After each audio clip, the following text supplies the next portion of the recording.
Okay, um, my main purpose here is to get you to navigate around this site, maybe show you the highlights, things that I'd like you to see. You can go on your own; you don't have to watch this, but you might look at this and see, some different ways to go. The first thing I'd like you to look at is um, what the whole site looks like. This is basically a place where you can store links. It's free.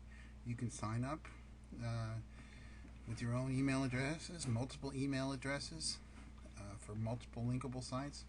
Uh, and what I've done is I've kind of outlined my talk here today using this as my presentation tool, so to speak.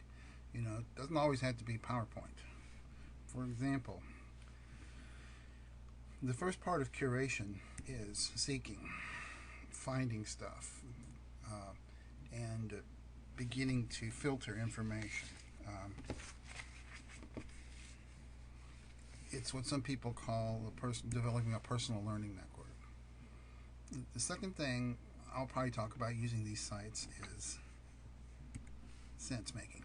Once you have sought the information, then you need to make sense out of it. In a way, this whole site is sense making of a sort. I'm trying to introduce you to the concept of curation, and it occurs to me that I need to come up with a definition for curation as well. Okay, next thing I want you to look at is sharing. So we seek information, we make sense out of it, and then we share it. And that's what I'm doing right here with this video. Video is a classic sharing tool. You make sense with it, and then you share it out.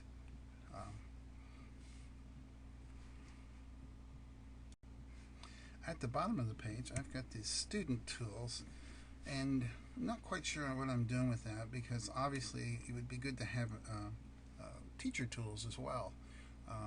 But I'm not sure that this whole thing it should be usable by any teacher. It should be usable by any student, which means that we need to break down the difference between teachers and students, because what we want is something for learners.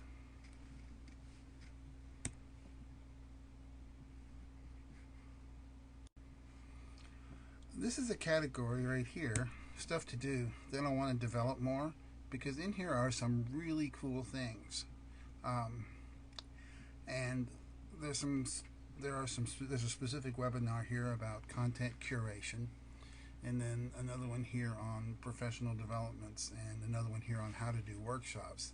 So the emphasis here is on stuff to do for you as a learner, stuff for you to do as a seeker, a sense maker, and someone who shares what they know.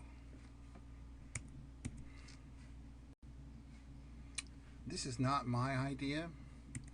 I take my ideas from many places, and I've filtered them. Beth Cantor is one of my favorite people, and Harold Jarsch is the guy who kind of got it all started. So what I've included here in this section is simply information, the theory behind this idea of seeking and sensing and sharing. You'll notice over here on the far right hand side of the page we have what's called an inbox. And the inbox is simply a place where I have begun to use gather material, and so I can pull these over as I wish. Like the English Majors weblog is a good example of sense making. So I'm going to drag that. Actually, what I'm going to do is I'm going to duplicate the link so I've got it there. And then I'm going to drag one of them over into here, sense making.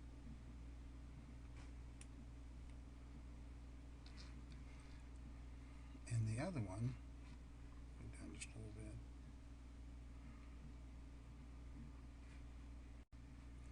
And drag the other one over into sharing.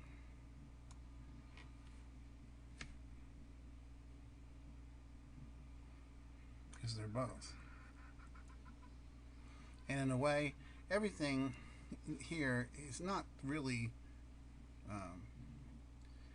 should be discriminated. And seeking, sense making, and sharing all fit together. For example, when you share things, you are obviously making sense, and the reason why you're sharing them is because you sought them out in the first place.